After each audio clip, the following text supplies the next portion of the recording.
thank you so much for joining us today here at Touch a Life World Kindness Day. It's such a pleasure to, first of all, have all of you over here. And, it's so wonderful to just taking a pause in our everyday life and looking at celebrating kindness in ourselves and kindness all around us. Wonderful day.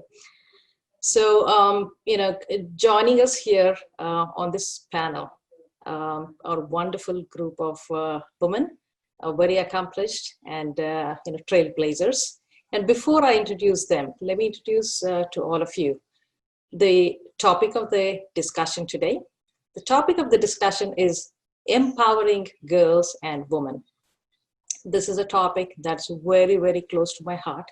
And, being a woman, tech entrepreneur, and a mother of a young boy and a young girl, and, having seen the world, in a way that I want to have my daughter, see a better world for tomorrow, right? So we'll share all of those experiences, but I want to invite all young girls and young women and families, to listen to us, to see what is it that we all can do to make the world a better place, for our girls. So with that, let me get started. I have a wonderful group over here, and all of them trailblazers and accomplished women. And these women are going to share their experiences and share with you their perspectives. And we look forward for a really good animated discussion over here. It's a global panel. I have people around the world joining here. And first of all, a warm welcome to each of my panelists. So before we get started, I'd like to take the opportunity to have each one of you introduce yourself and your organization and what you represent, for young girls and young women. So, let's get started with Marybeth. Marybeth. As Veena said, my name is Mary Beth Riley, and I am the principal head of school of Notre Dame High School in San Jose, which is an all-girls school. It has been in San Jose since 1851, so it has sort of been a trailblazer in and of itself in terms of the development of this area, California, definitely the city of San Jose.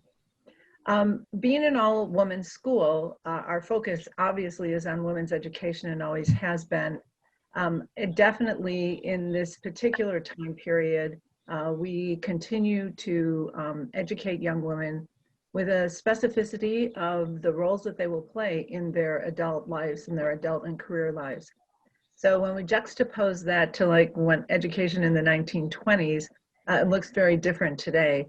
But the focus is still very much the same, academic preparation, but academic preparation, I would say, with a twist of application in terms of leadership roles that they will take no matter what area of work that they gravitate towards. So we feel that we are, not just affecting each individual life, but it's a cascade effect because they come out with a strong sense of their ability to lead and use their voices. So it's very satisfying work. Smaller scale, perhaps, than some of the work that you all are doing, but I think it cascades out. So I'm very happy to be here today and talk to all of you and hear about your work too. Thank you. So that's wonderful, Marybeth. You're shaping up, several hundreds of young women to be future leaders. So that's a fantastic thing, and it's a great representation for many, educators and principals out there who are shaping up, young girls and the future generation. So wonderful. Thank you. That's good. Next, we'll move to Meghna. Hi, everyone. It's really wonderful seeing all of you. My name is Meghna Reddy, and I'm a rhythmic gymnast. So I'm only 22 years now, and I have been playing this sport for the past 10 years. And just to give a little introduction about my sport, because I don't think many people are aware of such a sport. In the US, it is quite popular, and the US team has given really wonderful results in the past. But in India, it is still a fairly new sport. And on top of that, this is one of the only two Olympic sports that is an all-women sport. So I found out about the sport when I used to go for training in Hyderabad, in my city in India. And so my coach first, he put me in the sport because I started at a very old age when compared to other gymnasts in this sport. So I was around 11 years, 12 years when I started, and that is usually not the ideal age to start gymnastics. So my coach suggested I go into rhythmic gymnastics since I was already an Indian classical dancer. I used to do kuchipudi for I think 6 years before I started gymnastics. So he suggested me to go into the sport since I have that experience of dance and performing. And rhythmic gymnastic is a very it's a performance sport, you could say. And that's how I actually found out about the sport. That's how I got introduced to it. But in 2010, when the Commonwealth Games were held in Delhi, I got the chance to see these games live, like in the stadium. And being there in the stadium is a whole different vibe. And seeing the gymnasts, seeing them, how proud they were to represent their country, to represent something bigger than themselves, that inspired me. And that's when I fell in love with the sport, and that's when I decided that I want to take it up professionally.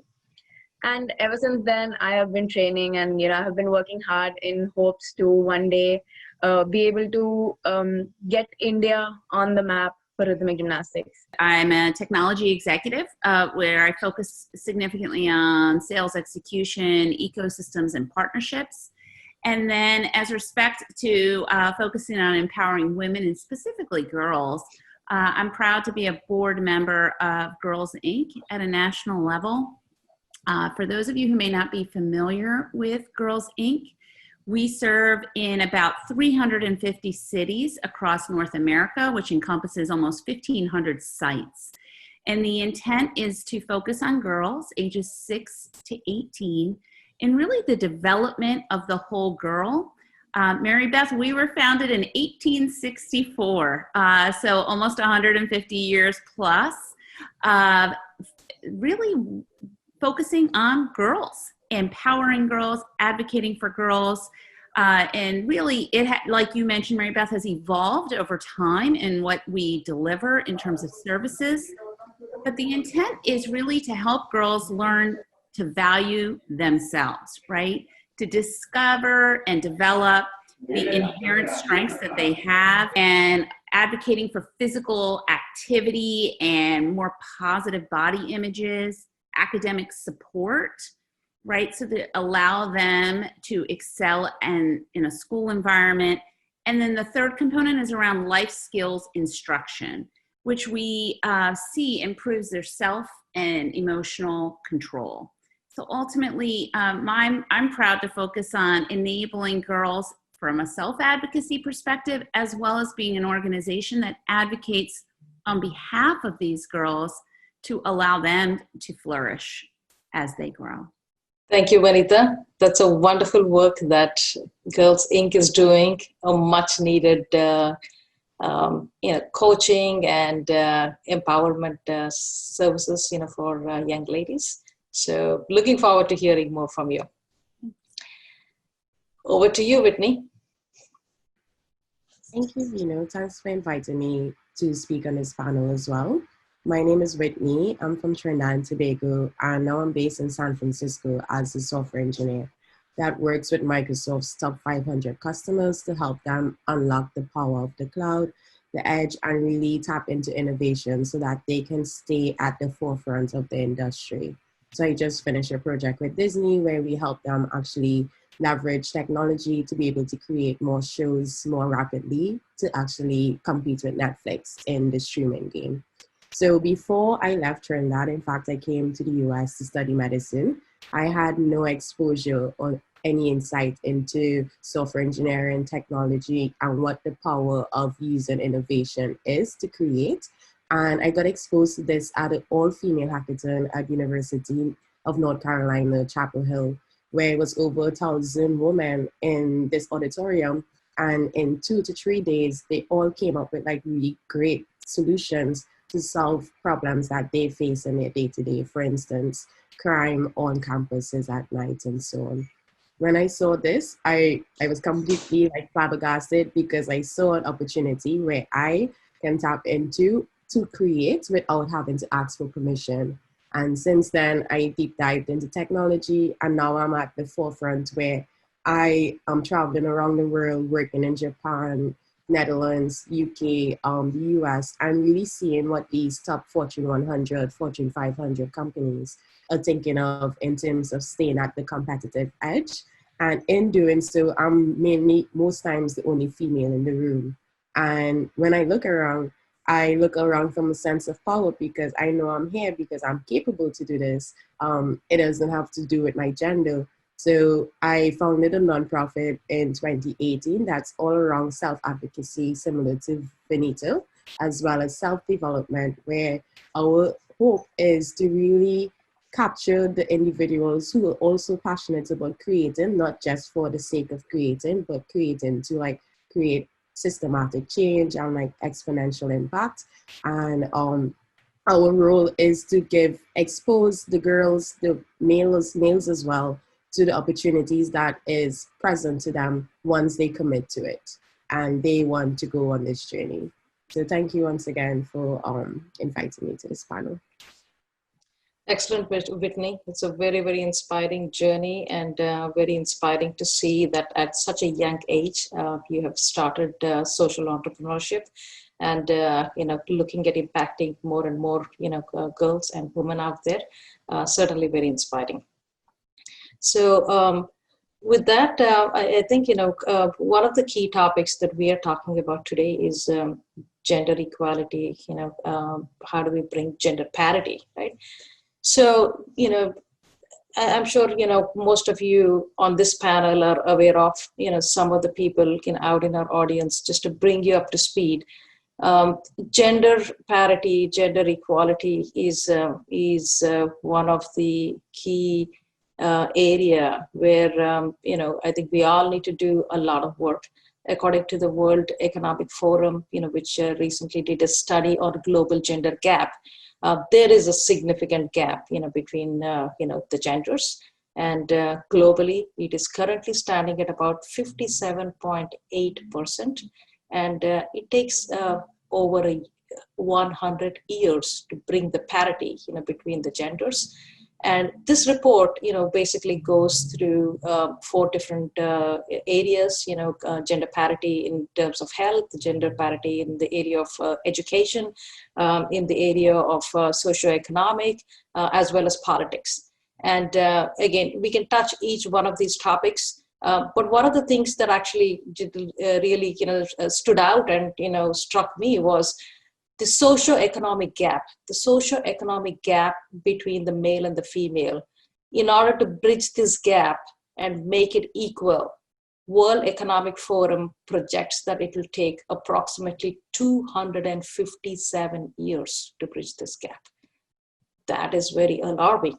Again, I want to, put it out there to each one of you to see, what do you see, for girls as challenges, and what can we do to bring them up in, first of all, starting right from homes. What is it that is needed? So over to you, Mary Beth. Yeah, thanks, Veena. I mean, I think I'm gonna toss this one to Vanita and Whitney in a minute. It seems to me that, if we still hear descriptions of things like, I was the only woman in the room, Veena, when you were being educated, Whitney today, as she's doing her work, that just seems like, why is that? So statistically, college, in the United States, women in college is over 50% of college and university students. So what happens? So it seems to me, when you get up into like higher leadership positions, in terms of CEOs, C-suite, boards, then the representation of women across every professional sector just skydives. It's like less than 20%. So my thought is, and when we say, what a great week, I couldn't be happier with Kamala Harris stepping into the vice president role, but egads, did that take a long time or what? Come on, that just seems so wrong. So what happens where is this gap as women leave school and they have, they're very well educated and they have, strong backgrounds in all degrees like engineering. What happens as they get into the workforce that becomes obstacles as they work their way through? Why does it take so much grit to get to the leadership table? Where are those obstacles and challenges? Because from my perspective, we're educating women and they have all of the skill sets and they're equal to or better, and yet there seems to be some concrete challenges. I want to suggest that it's systemic, that it's built into power structures that are just sort of a gender bias. But you, Whitney and Vanita, I'll toss it to you because your feet on the ground on that one, and so are you, Vina. But From my experience and the conversations I have had with other females in tech, especially in the engineering world, I often come across thoughts around like, there's no way I can relate to my teammates. Like most of the time when we are in meetings and when we actually having lunch or when we're traveling, we have a lot of like socializing, but the conversations itself, you can't contribute to it. So you feel a sense of pressure where it's like, okay, do I have to go out and add these things as my interest to be part of the team? Or so you end up like doubting yourself in terms of like who you are as an individual. Am I just not cool enough? And that's just alluding to the old boys club that still exists. And then other things is the fact that we as women, I realize we are natural nurturers. And in a space as technology, we need nurturing as well in the form of mentorship, great managers, great leaders. And if we always nurture naturally, but we are very sensitive to those who don't nurture as well. So therefore, I come across a lot of like teammates and even myself where I can clearly see the lack of intentionality that goes into our leadership and management that shows me that they aren't truly interested in my success here, or they aren't listening to what I need as a female to be able to like grow in my career, to grow as an individual and like really own my seat at the table.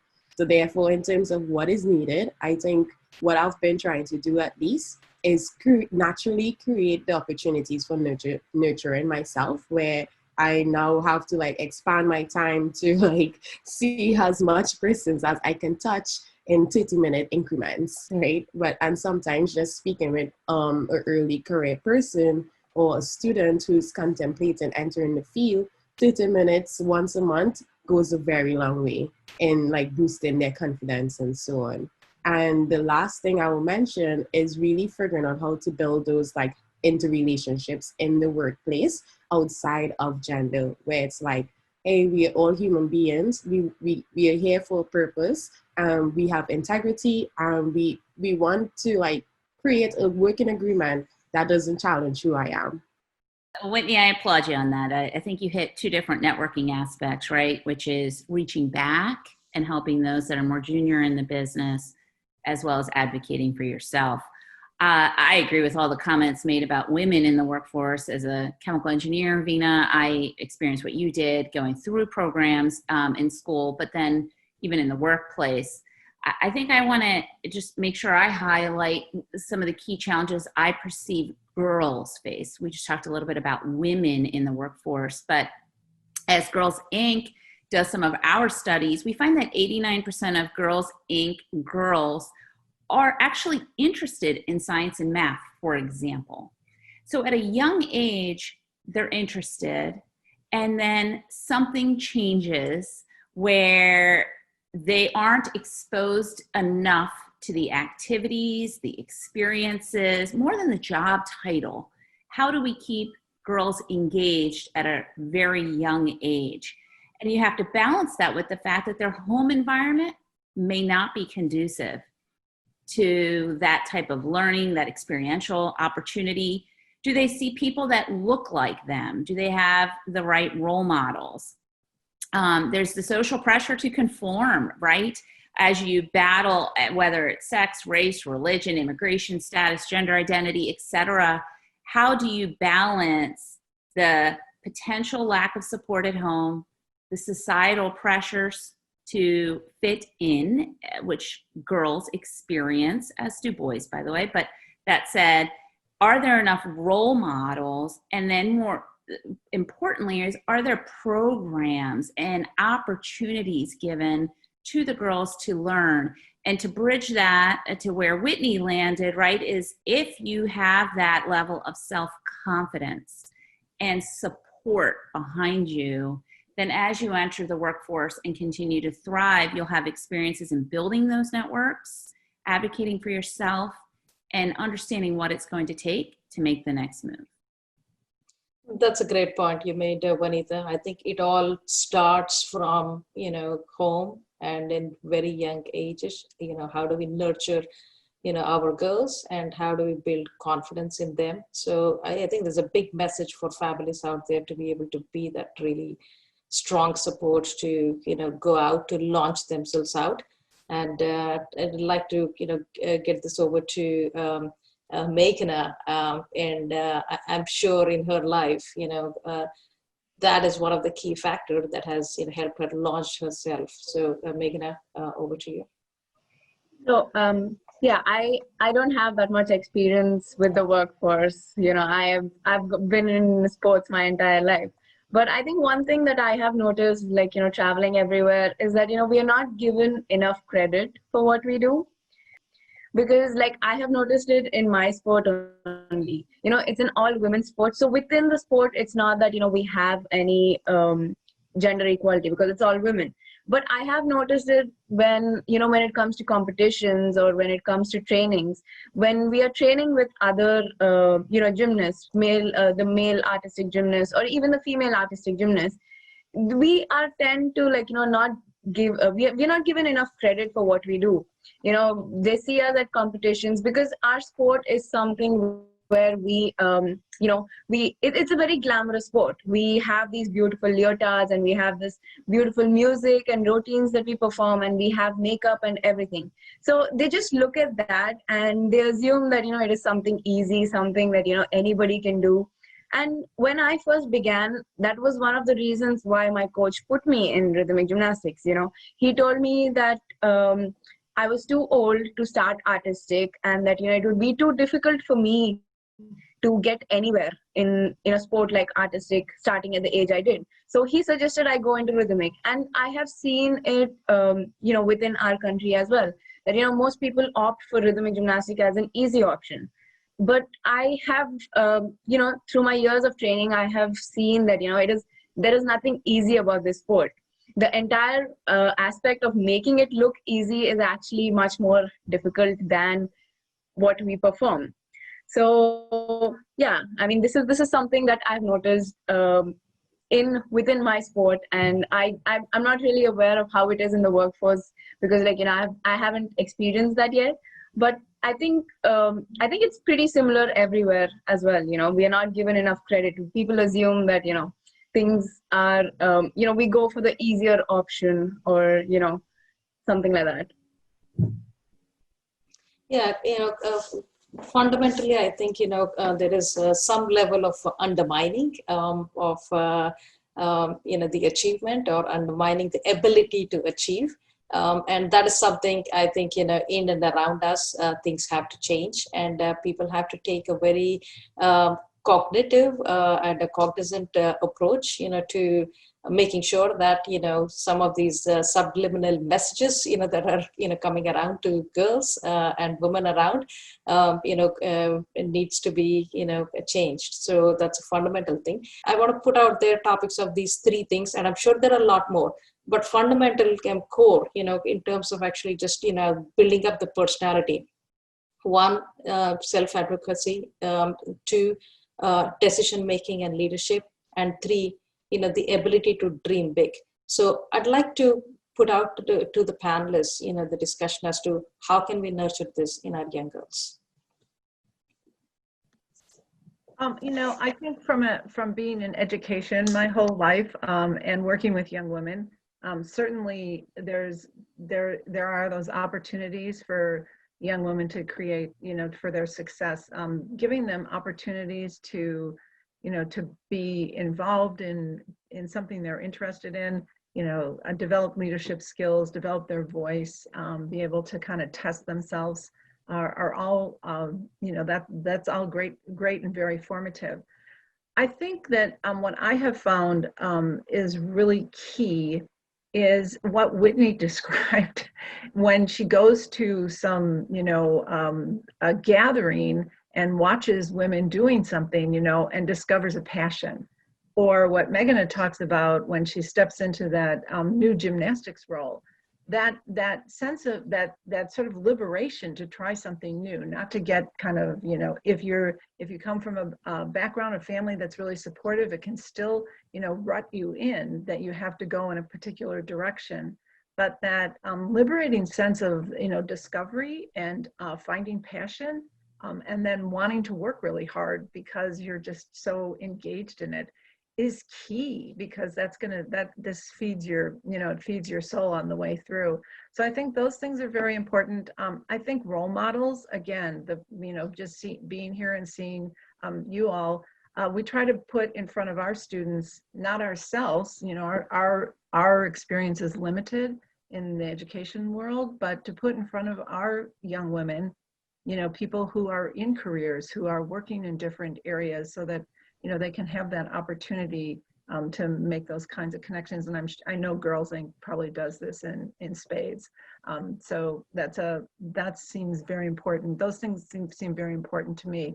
Opportunities to kind of use your voice, to discover some passion, and to see other people and to hear their stories, like just storytelling alone. And I think we all react to that.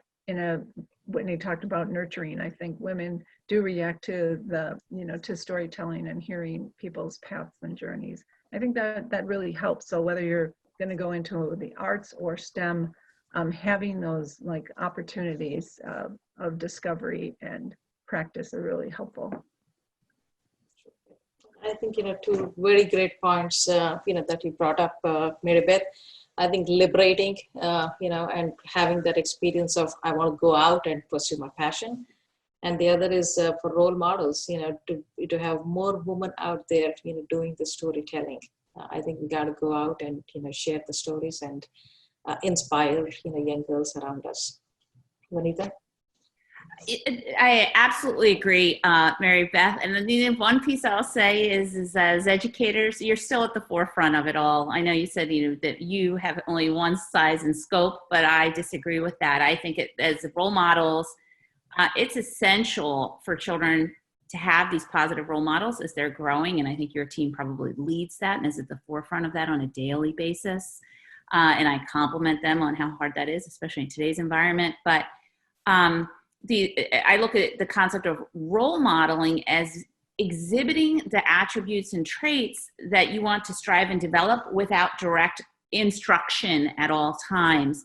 But then there's another role that's more active, and that would be the ability to build some mentoring relationships. And Whitney touched on this a little bit as well, in terms of, as leaders, how do we take the time to engage with girls, with women, with their families, to encourage girls to pursue leadership positions, pursue STEM, pursue art, and actively be a role model / mentor, whatever you call it, but that you're visible, accessible, you're a real person that someone can ask questions of and hear stories from, as you put it. I think that the other environment is equally important. It's just a coincidence that we're talking to a principal of an all-girls school, is this girls-only environment at times, such that the girls can be physically and emotionally safe in what they surface. And yet you're building this sisterhood of support, high expectations, mutual respect, and helping one another along the journey. Because we can depend on a lot of people, but helping one another as we climb the corporate ladder is equally valuable as it is at a young age. And then the last piece is, I think we touched on experiences and what motivates you and inspires you is, how do we enable all girls, all walks of life, which is different, easier now, right? With a lot of virtual programming options, is hands-on, minds-on access to experiences that really help you see a different lens of what's out there. What could you be doing? How do you get engaged? Oh, this inspires me, because if you're not exposed to theater, you never really know that that was your passion.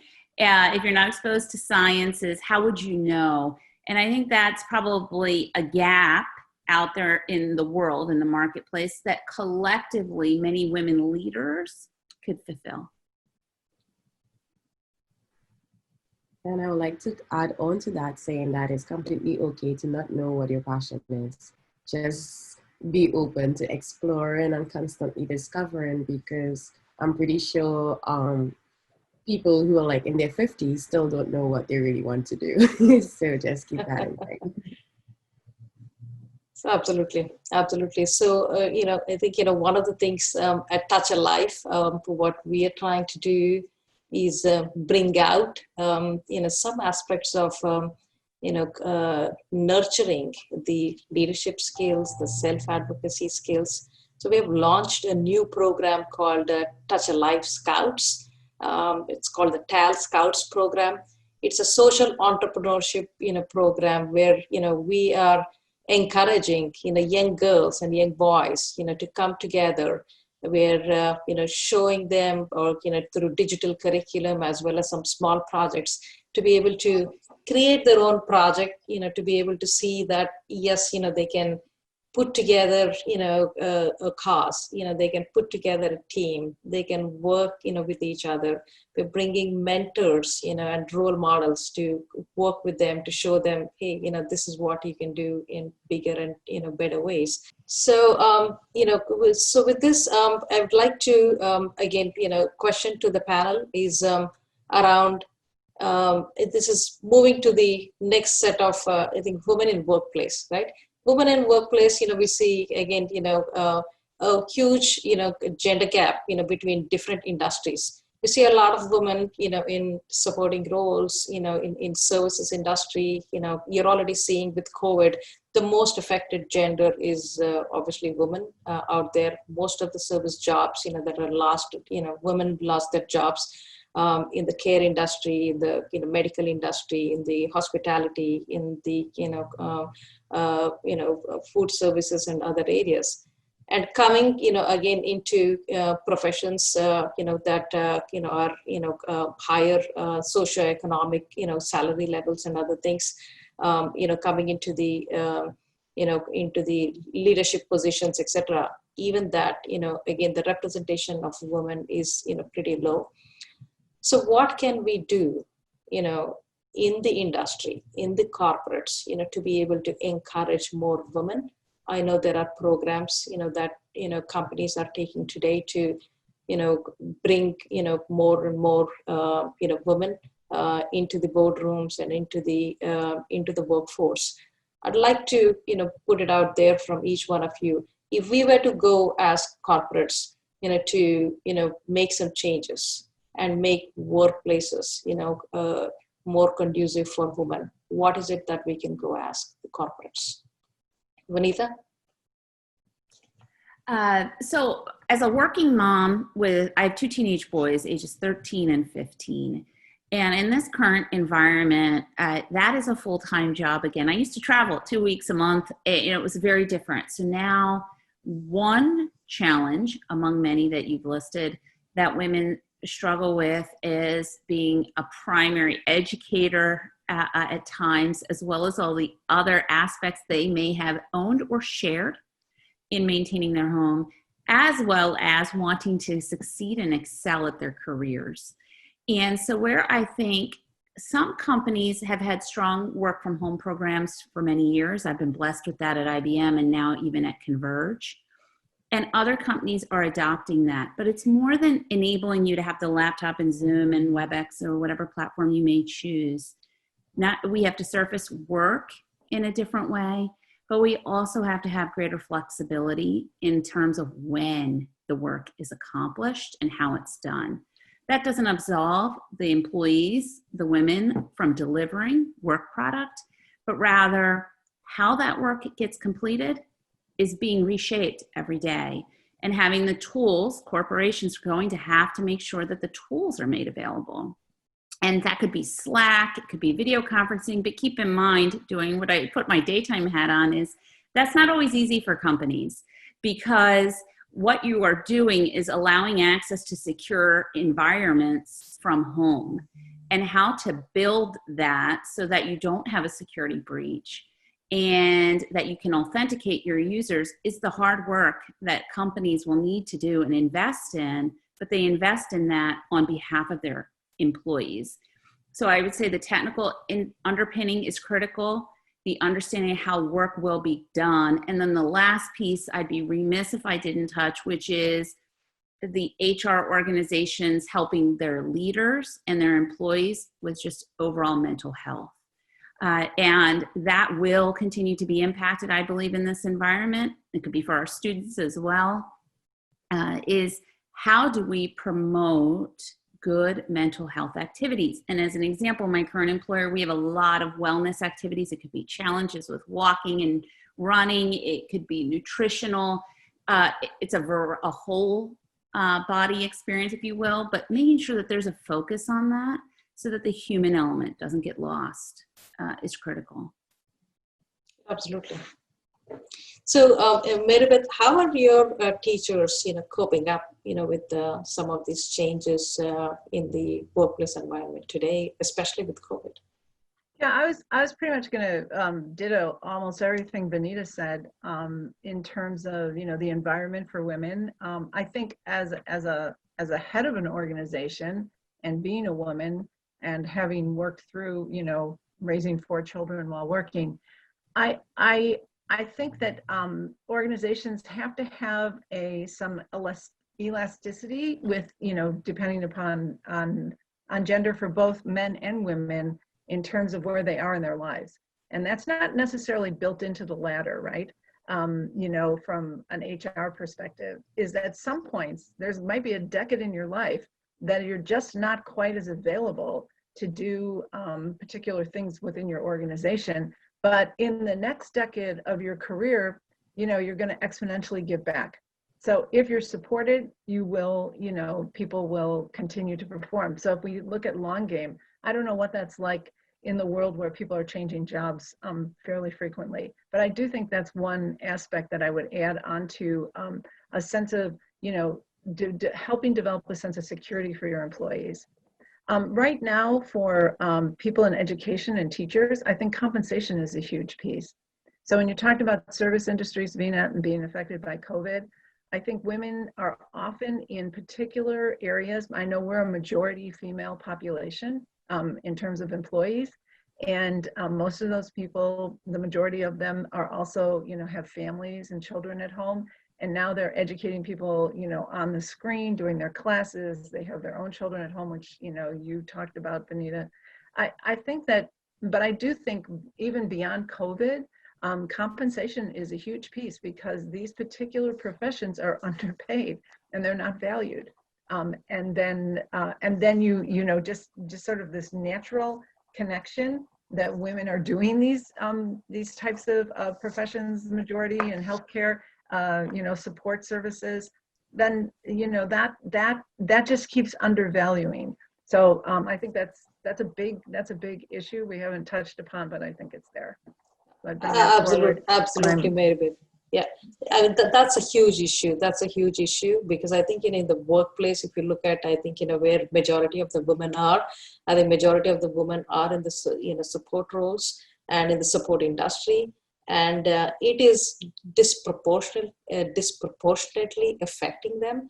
And today also with a lot of going digital, right? Some of these professions, are getting eliminated in the front line. Some of these automation is affecting, the activities on the front lines, and which is a big impact, for majority of the women. And so this is where I think, I want to raise the awareness of, again, bridging the gap on the social economic, area. So if we have to bridge this gap, in an accelerated manner, that's where I think more and more women, have to go, away from the support oriented jobs and into the, decision making, into some of these, tech and, STEM, type of jobs. So question here is, I think, from a upskilling and, from reskilling, many of the women, are today looking at what is it that they can do to kind of just reskill themselves into the tech industry, for example, right? Or, into some of these, higher positions. How can women come together to be able to, show that guidance? So I've recently seen, for example, I think, I've seen a couple of programs, I think, Women Back to Work, the Mom Project, where they're actually encouraging, more and more corporates, to take women, back into the workplace. They are encouraging, companies or, to kind of put incentives for women to reskill and get onto, newer type of roles. I'd like to ask Whitney, obviously I think you coming from a tech industry and you're seeing, obviously these emerging fields like, artificial intelligence, blockchain, and others, where there's a huge, difference between the salary levels of those kind of positions to somebody doing, an HR activity and others. Well, but that is still important. Talking about, how can we push more and more women onto higher paying careers and higher paying jobs? Yes. So in emerging fields, I think we have a great advantage because, as we mentioned, a lot of these things we are facing is systematic. And in emerging fields, it's so scrappy and it's so new. It's like if you're an early adopter, you have a chance to shape the industry how you want it. So I think how we can empower women to get take more advantage of these spaces is through like staying on the edge of innovation, like really tracking trends and really like just creating the spaces to discuss those trends and like where you see it going, so that we all will be able to see like the new opportunities being created. And then my other input would be around soft skills, in the sense that when you enter these spaces, it really comes down to individual basis. And one of the skills that we lack, or especially I am struggling with, is how do I communicate assertively, and how do I demand for what I deserve in these spaces. Like my actions speak for itself, but now I actually have to take the additional leap to share my story, to re-emphasize why you need to listen to me every single time I speak. So I think investing in communication, like public speaking, as well as more like branding discussions in terms of who are you, tell me who you are in 60 seconds, and tell me why you deserve to be here in 60 seconds. Yeah, absolutely. So good. I think, we all agree. I think there's more and more representation that needs to be done, and more self-advocacy that we need to build into our systems, with our, girls and women to be go out there and get it out there. So with that, I think, I know we're almost reaching at the top of the hour, and like to, have each one of you give your core message to, women out there, and your promise to be out there for them when they reach out to you. Sure, I'll start. I'd ask that the women out there continue to advocate. More than anything, there are so many steps, big and small, that you can take to help one another and the workplace, as well as to help the next generation. So find those opportunities, embrace them to be a role model, a mentor, share an experience and a story. Just put yourself out there. Thank you. Thank you, Vanita, and thank you for joining us today. Meghana, your message to the girls and women out there? Yeah, I think all I'd like to say is like, don't give up on your dreams. Obviously for us, it's going to be harder to, achieve what we want, or, get where we want to. And, it's going to be hard. It's not going to be easy. There are going to be a lot of people who tell us that, this is not meant for us, or like, we're not meant to be here. But just because somebody else said so doesn't mean that, you have to give up on your dream. So just don't give up on your dreams, work hard for them, and, when you have a passion for something, no matter how much people try to pull you down, you will achieve what you want to. Thank you, Meghna. Whitney? Yeah, my message to everyone out there will be, this is your life, like, and you have to live it, you have to eat, you have to sleep through it and exist through it. So therefore, what you really want to do is take the time to assess what's happening in your life right now. What are the demands that you're having that you have no control over? What are the demands you like and you don't like? And therefore, spend time really thinking and creating what you want your ideal life to look like in terms of from your perspective, and go after it. And don't like begrudge yourself the opportunity to try. Just do it. Great. Thank you, Whitney. Wonderful message. And it's such a wonderful opportunity to have all of you here, and girls and women, watching this particular show. First and foremost, I think you have wonderful people right here. You're looking for role models. Feel free to reach out to these role models, and we are always there here for you. And my message to you is, live your life limitless, fearless, and be strong. Go after it, dream big, and achieve whatever you want. There's nothing that can stop you. Find your resources around you. Here at Touch a Life, we want to keep bringing you people, who can inspire you, you can help you, and come join our programs of Touch a Life social entrepreneurship clubs. We are here to, help you along the way. Thank you so much for joining.